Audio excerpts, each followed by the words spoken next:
Saat video ini diambil, tepatnya pada tanggal 21 Mei, kita sedang memperingati 28 tahun reformasi. Reformasi, hari di mana kita merayakan kejatuhan Orde Baru dan datangnya sebuah perubahan.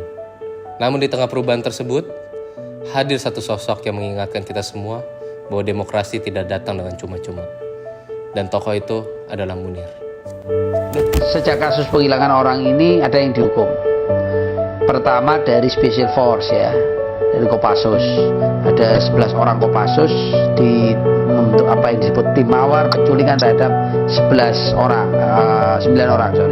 Tapi sebetulnya ini hanya scapegoat ya, ini kambing hitam. Munir Said Talib, seorang advokat yang sangat berdampak pada Orde Baru. Munir menamatkan pendidikan tinggi hukumnya di Fakultas Hukum Brawijaya. Pada saat itu, Munir dikenal sebagai seorang mahasiswa yang kritis dan juga aktif di berbagai kegiatan mahasiswa. Pada tahun 1988, Munir aktif sebagai anggota Forum Studi Mahasiswa untuk pengembangan berpikir dan juga berbagai kegiatan mahasiswa lainnya. Atas berbagai pengalaman tersebut, Munir berhasil memperjuangkan nilai-nilai keadilan. Setelah tamat kuliah, Munir berkelana sebagai pekerja bantuan hukum, mulai dari LBH Pos Malang, LBH Surabaya, LBH Semarang, hingga nantinya ia mendirikan Komisi untuk Orang Hilang dan Korban Kekerasan atau Kontras. Sebagai advokat pada masa reformasi 98, Munir terlibat aktif dalam mengadvokasikan kasus penculikan dan pengenalan paksa terhadap aktivis pro-demokrasi. Melalui Kontras, Munir mendampingi keluarga korban yang kehilangan anggota keluarganya tanpa kejelasan. Munir tidak hanya bekerja di balik dokumen dalam berkas perkara, tetapi ia juga hadir di tengah keluarga korban untuk mendengarkan dan memastikan suara mereka sampai ke ruang publik. Munir terus mencerminkan prinsip advokat dengan membela mereka yang tidak memiliki kekuasaan. Ia menjaga keberanian dan kemandiriannya di tengah tekanan dari aparat negara pada masa itu.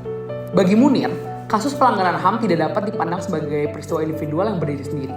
Ia melihatnya sebagai bagian dari pola yang lebih besar yang seringkali melibatkan relasi kuasa antara warga negara dan negara. Oleh karena itu, advokasi tidak cukup dilakukan di ruang sidang semata. Munir menggabungkan kerja hukum dengan dokumentasi yang sistematis, pengumpulan kesaksian korban, serta analisis terhadap pola pelanggaran yang terjadi. Dengan pendekatan ini, kasus yang dihadapinya juga diangkat sebagai isu publik dan mendapatkan perhatian luas. Salah satu kasus yang paling membekas dalam perjalanan Munir sebagai advokat adalah kasus Marsina, seorang buruh muda yang menjadi korban pembunuhan brutal di tengah perjuangannya menuntut keadilan bagi para pekerja. Marsina adalah buruh PT Catur Putra Surya yang berada di Sidoarjo. Pada Mei 1993, ia bersama rekan-rekannya melakukan aksi mogok kerja menuntut kenaikan upah. Pada 8 Mei 1993, Marsina ditemukan tewas di Nganjuk, Jawa Timur dengan tubuh yang menunjukkan tanda-tanda penyiksaan berat. Bersama LBH Surabaya, Munir mendampingi keluarga Marsina dan mendokumentasikan berbagai kejanggalan dalam proses penyidikan yang tampak banyak rekayasa. Ia tidak hanya berhenti pada meja hukum, tetapi juga berbicara pada media dan menghubungi jaringan HAM internasional dengan memastikan kasus ini tidak tenggelam dalam kesunyian. Selain itu, Munir juga mendampingi buruh-buruh yang terdampak.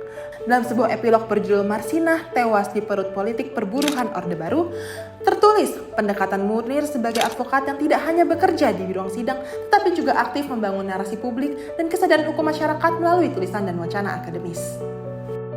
Dalam menangani kasus Marsina, Munir menunjukkan penerapan prinsip-prinsip kode etik advokat sebagaimana yang idealnya dijalankan oleh seorang penegak hukum.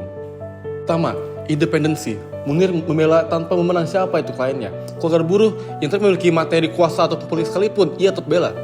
Munir terlibat secara aktif dalam upaya memberikan bantuan hukum pada mereka yang terpinggirkan dan tersisihkan dalam konteks ekonomi, sosial, politik maupun budaya.